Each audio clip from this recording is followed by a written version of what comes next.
এখনো কি আরো আসেনি জাতির পিতা কেউ? এটা ভুলে যান গা, হ্যাঁ এটা বললে যান জাতির পিতা আমরার মুখ দিয়ে জোর করে বাইর করতে চাইছে, আমার মুখ দিয়ে বাইর করতেছে না কোনোদিন।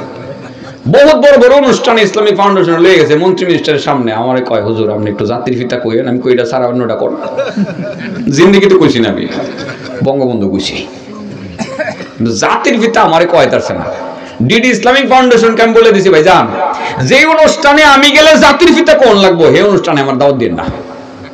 পরে বেশ কিছু অনুষ্ঠানে যেটার মধ্যে বেশি মানে চাটুকারিতে করণ লাগছে, এরকম চাটুকার মৌলবীরা দাওয়াত দিছে, আমার দিছে না।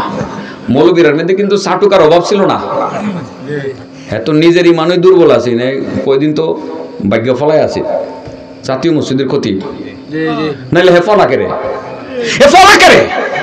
হে আসলে চাটুকার পলাইছিল। তো এই জন্যে মৌলবীরার মধ্যে যে সবাই ভালো ছিল এরকম না, যুগ যুগ ধরে কিন্তু মৌলবীদের মধ্যে দুই দল মৌলবী থাকতো।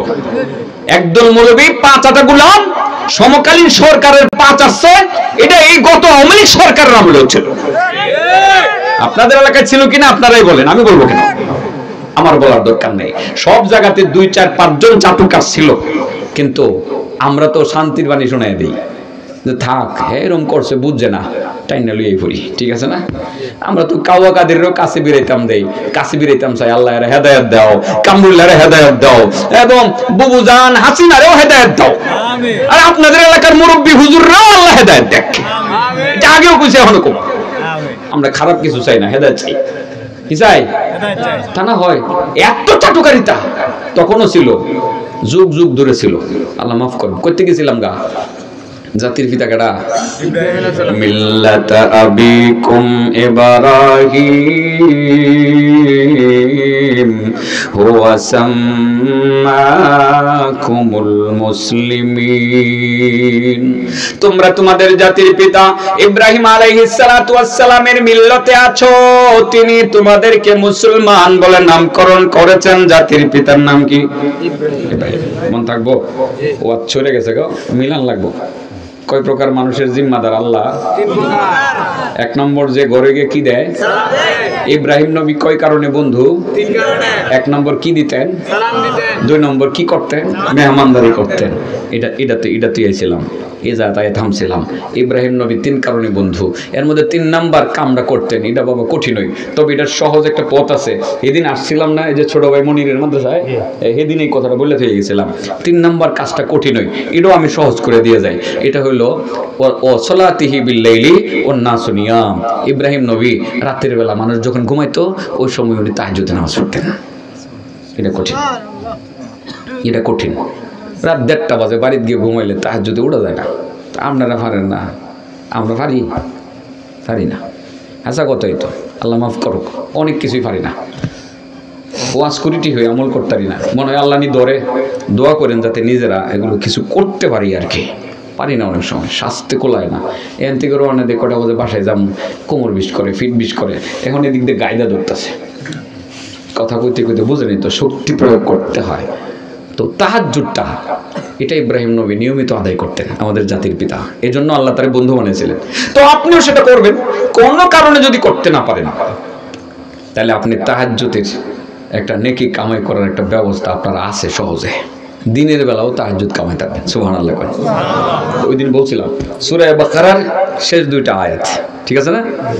আমানার রাসূলু বিমা উনজিলা ইলাইহি মির রাব্বিহি ওয়াল মুমিনুন কুল্লুন আমানা বিল্লাহি ওয়া মালাইকাতিহি ওয়া কুতুবিহি ওয়া রুসুলিহি লা নুফাররিকু বাইনা আহাদিন من رسله وقالوا سمعنا وأطعنا غفرانك ربنا وإليك المصير لا يكلف الله نفسا إلا وسعها لها ما كسبت وعليها ما اكتسبت ربنا لا تؤاخذنا إن نسينا أو أخطأنا ربنا ولا تحمل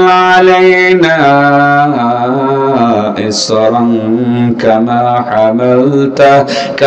حملته على الذين من قبلنا ربنا ولا تحملنا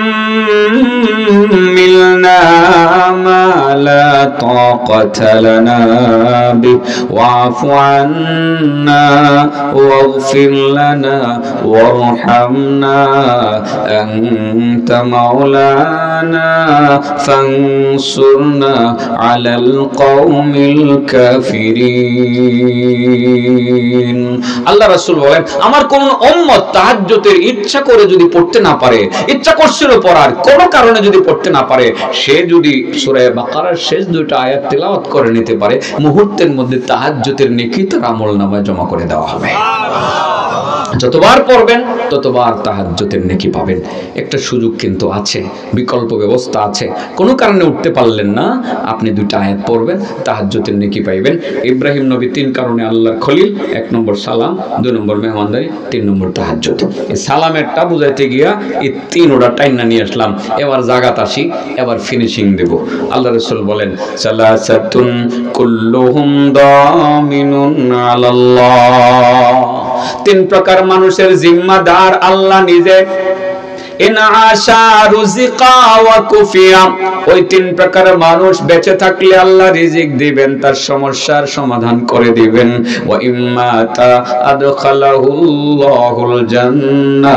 আর মারা গেলে আল্লাহ নিজ দায়িত্বে তার জান্নাতে পৌঁছাইয়া দিবেন। 1 নাম্বার হলো মান দাখালা বাইতাহু ফাসাল্লামা ফাহুয়া দামিনুন আলাল্লাহ। 1 নাম্বার যে ব্যক্তি ঘরে ঢুকলো, ঢোকার সময় ঘরে যে লোকটা আছে তারে সালাম দিল, সে সরাসরি আল্লাহ পাকের জিম্মাদারিতে চলে আসলো। 1 নম্বর যে ঘরে ঢুকা সালাম দেয়। 2 নম্বর, এবার 2 নম্বর ওমান খারাজা ইলাল মসজিদি ফাহুয়া দামিনুন আলাল্লাহ। 2 নম্বর হলো যে ব্যক্তি নিজের ঘর থেকে মসজিদের উদ্দেশ্যে বের হয়, ঘর থেকে মসজিদের নিয়ত করে বের হওয়ার সঙ্গে সঙ্গে আল্লাহ বান্দাকে ডেকে বলেন, বান্দা মসজিদের নিয়ত করে ঘর থেকে বের হইছো, যতক্ষণ পর্যন্ত ঘরে না ফিরবা ততক্ষণ পর্যন্ত তোমার জিম্মাদারি আমার কাঁধে। রিজিকের ব্যবস্থা যেমন করব, সমস্যার সমাধান যেমন করব, নামাজে যাওয়ার পথে বা আসার পথে যদি তোমার মরণ হয়ে যায়, আমি নিজ দায়িত্বেই তোমারে আমি জান্নাতে দিব। 2 নম্বর, ঘর থেকে বের হয়ে কোথায় যায়? না বেশি বেশি বাজারে যায়। মসজিদের নিয়তে বেরিয়েবেন বাবা, সকালে বেরিয়েছেন যে নামাজ জোহর পড়ে একবারে আইবেন, তাইলে আপনি এই ফজিলতটা পাইবেন। মসজিদের ওয়াজ আজকে করলাম না, সত্যি আমার কাহিল লাগতেছে, আর কি অনেক কাহিল লাগতেছে, কত কথা বলা যায় এই বিষয়ে আর বললাম না। অন্যদিন তো শুনে নেই, এই 17 তারিখে আগামী মাসের না আপনার মাহফিল, 18 তারিখ ডিসেম্বরের সেকান্দরনগর মাদ্রাসায় বড় বড় আলেম হইব, যাইবেন আপনারা যদি সুযোগ হয়।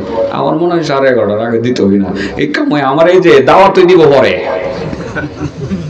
আগে যদি কই যে ভাই আসার পরে দিন করে আমি যাই না ওদের পরে।